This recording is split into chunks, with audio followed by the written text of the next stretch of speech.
आजकाल distance education म्हणजेच मुक्त विद्यापीठातील शिक्षण आणि ई लर्निंग कोर्सेस झपाट्याने वाढत चाललेले आहे। तुमचे जर शिक्षण कोणत्याही प्रकारच्या मुक्त विद्यापीठामध्ये असेल किंवा डिस्टन्स एज्युकेशनमध्ये असेल तर तुमच्याकडे DEB ID असणे फार आवश्यक आहे।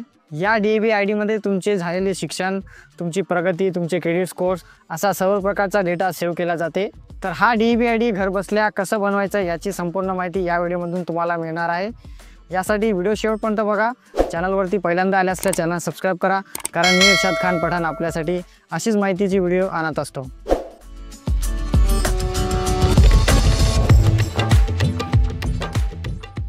तर DEB ID बनवण्यासाठी तुम्हाला गुगलवर या वेबसाईटवर यायचं आहे। बघा, या वेबसाईटची लिंक मी खाली डिस्क्रिप्शनमध्ये सुद्धा दिली आहे। तर गुगलवर असे खूप सारे अलग अलग वेबसाईट येत आहे। तर या वेबसाईटवर आपल्याला जाऊन लिंक ओपन करायची आहे। तर हे लिंक तुम्हाला नाही सापडली तर खाली डिस्क्रिप्शनमध्ये आहे, तिथं क्लिक करून मोरमध्ये जाऊन तुम्ही डायरेक्ट या वेबसाईटवर येऊ शकता। तर बघा, ही वेबसाईट ओपन केल्यानंतर DEBची ही वेबसाईट येईल। तर इथून आपल्याला DEB ID बनवायचा आहे। तर त्यासाठी बघा, EBC ID कंपल्सरी आहे DEB ID बनवण्यासाठी। तर EBC ID कसं बनवायचं याचा व्हिडिओ आपल्या चॅनलला अपलोड केलेला आहे। बघा, असा हा व्हिडिओ आहे, त्याची लिंकसुद्धा डिस्क्रिप्शनमध्ये आहे, तिथून क्लिक करून तुम्ही डायरेक्ट व्हिडिओ पाहू शकता। तिथून तुमचा आधी EBC ID बनवून घ्या। त्याच्यानंतर तुम्हाला इथे EBC ID टाकायचा आहे।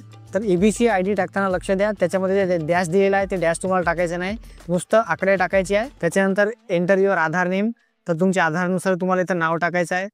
त्याच्यानंतर एंटर इयर ऑफ बर्थ, तर तुमच्या आधार कार्डवर जे तुमचा जन्मवर्ष दिलेला आहे तो फक्त वर्ष टाकायचा आहे।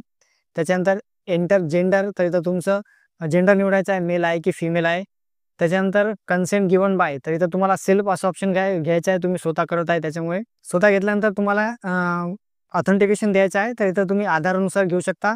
तर बघा, इथं जे UID ऑप्शन दिलेला आहे तर UID ऑप्शन घेऊन तुम्हाला ऑथेंटिकेशन द्यायचं आहे। त्याच्यानंतर एंटर प्रोव्हायडर नेम, इथं तुमचं स्वतःचं नाव आधारानुसार तुम्हाला टाकायचं आहे। त्याच्यानंतर enter provider authentication ID number, तर इथं तुमचं आधार नंबर घ्यायचा आहे। इथं आपण UIDचा ऑप्शन सिलेक्ट केलेला आहे। ज्याने दुसरे ऑप्शन घेतले असेल तर त्याने त्याचा नंबर टाकू शकता, पण सरासरी आधारवरून सोपं जाते, तर इथं आधारचा नंबर टाकून घ्या। त्याच्यानंतर इथं कन्सेंटमध्ये सेल्फ ऑटोमॅटिक आलेला आहे। त्याच्यानंतर इथं एंटर कन्सेंट प्लेस, तर तुमचं इथं तुम्ही जिथं राहता तिथलं गावाचं ठिकाण तुम्ही टाकू शकता। त्याच्यानंतर इथं तुम्हाला कॅप्चा टाकायचा आहे। हे समोर दिलेल्या जे बॉक्समध्ये कॅप्चा आहे ते कॅप्चा तुम्हाला इथे टाकायचा आहे। त्याच्यानंतर एंटर बटनावर क्लिक करायचं आहे। तर आता इथे क्लिक केल्यानंतर तुमचा EBC ID ऑटोमॅटिक शो होईल। त्याच्यानंतर तुमचं नाव दाखवलं जाईल, त्याच्यानंतर तुमचं जेंडर, त्याच्यानंतर तुमची जन्मतारीख इथं दाखवली जाईल, एकदा चेक करून घ्या। आता इथं तुम्हाला चालू तुमचा ईमेल टाकायचा आहे। त्याच्यानंतर चालू मोबाईल नंबर टाकायचा आहे। त्याच्यानंतर इथं एक डिक्लेरेशन दिलेलं आहे ते वाचून घ्या। त्याच्यानंतर इथं आय ॲग्री बटनावर क्लिक करायचं आहे। हे झाल्यानंतर इथं बघा खाली सबमिट ऑप्शन दिलेला आहे, या सबमिट बटनावर तुम्हाला क्लिक करायचं आहे। तर बघा, आता सबमिट केल्यानंतर तुमचा DEB ID तयार झालेला आहे। तर इथं जे खाली दिलेला आहे हाच तुमचा DEB ID आहे।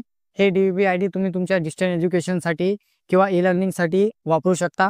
तर माहिती व व्हिडिओ आवडल्यास व्हिडिओला लाईक करा, चॅनलवरती नवीन आले असल्यास चॅनल सबस्क्राइब करा, कारण मी इर्शाद खान पठाण आपल्यासाठी अशीच माहितीची व्हिडिओ आणत असतो।